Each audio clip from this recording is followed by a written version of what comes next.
A Fox News alert, and about an hour and a half ago, authorities in rural Western Virginia got word of a plane crash. It appears to be a military flight, perhaps an F-15. Our own on-staff expert, Leah Gabriel, is a former Navy F-18 pilot. She joins us now with some more information. Leah, what do we know? Well, John, Pentagon officials have confirmed to Fox News that this was a military jet that had left from Barnes Air National Guard base in Massachusetts and was on a training flight to New Orleans. Also that it's an F-16 Charlie from the 104th Fighter Wing. Witnesses said that this crash happened just before 9 a.m.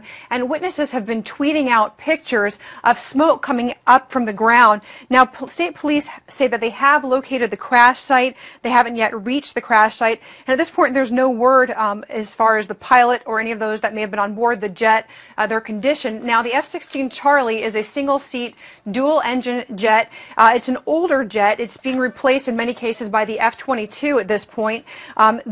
At Otis Barnes Field, now that's where the 104th Fighter Wing is stationed. That's where this flight has taken off from.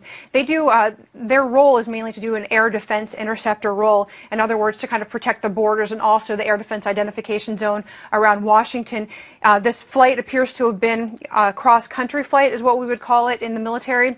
About 1,400 miles. They were almost halfway to the halfway point. Probably would have been flying at high altitude, John.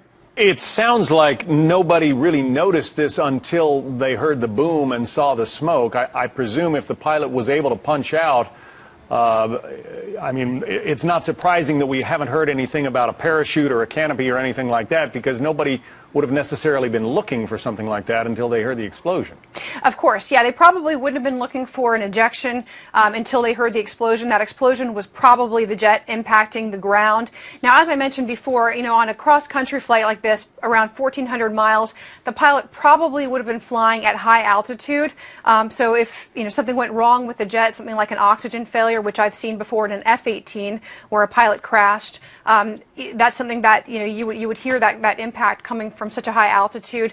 Now, in this case, this particular jet, it doesn't train a lot. They don't train a lot at low altitude.